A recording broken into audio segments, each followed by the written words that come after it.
scade emoționalitatea. Diferențele dintre classic borderline și covert borderline în zona de reactivitate sunt, cum am spus, la classic borderline este psihopatia secundară cu comportamentele de risc.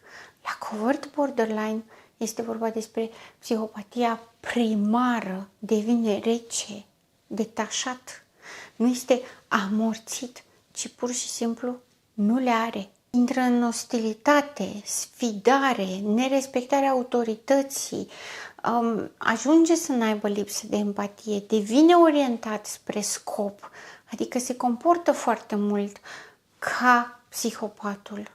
Este din cauza raționalizării, din cauza încercării de inhibare a emoționalității și a decuplării totale de emoționalitate, merge în psihopatia primară, unde se decuplează complet, se destructurează de tot. Borderline-ul clasic își confundă emoțiile, nu poate să le identifice corect. Ca atare, ceea ce este factor trigger pentru borderline să reacționeze este frustrarea.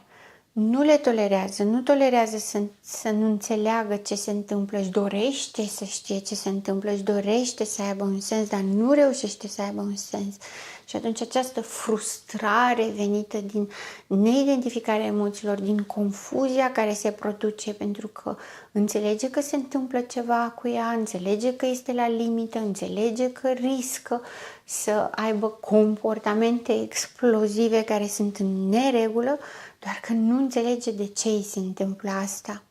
În timp ce covert borderline-ul nu are trigger pe confuzie emoțională, el își identifică foarte bine emoțiile pentru că stă și le ruminează, se gândește, fiind pasiv-agresiv, este conștient de ceea ce rulează, ce emoții rulează și le poate identifica.